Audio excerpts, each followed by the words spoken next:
उंट आणि कोल्हा दोघे मित्र असतात. दोघे जंगलातून जात असताना त्यांना एक ऊसाची शेती दिसते.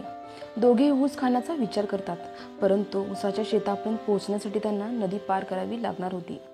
नदीच्या जवळ गेल्यावर कोल्हा उंटाला म्हणतो, नदी खूप खोल आहे आणि माझी उंची कमी असल्यामुळे मी नदी पार करू शकणार नाही. तू मला तुझ्या पाठीवर बसून घेऊन जा.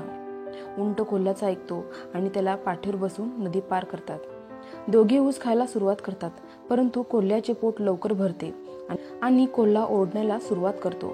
उंट कोल्ह्याला ओरडू नको, शेताचा मालक येईल असे सांगून न ओरडण्याची विनंती करतो. परंतु कोल्हा उंटाचे ऐकत नाही आणि म्हणतो, मी जेवण केल्यावर रोज ओरडतो आणि त्याचे ओरडणे ऐकून शेताचा मालक येतो. कोल्हा उसात लपतो, परंतु उंट त्याच्या उंचीमुळे लपू शकत नाही आणि त्याला शेतकऱ्याकडून मार बसतो. दोघे वापस येताना त्यांना पुन्हा तीच नदी पार करायची असते. यावेळी मात्र उंटाला त्याच्या सोबत झालेल्या धोक्याचे बदला घ्यायची असते. कोल्हा पुन्हा त्याला पाठीवर बसवण्याची विनंती करतो.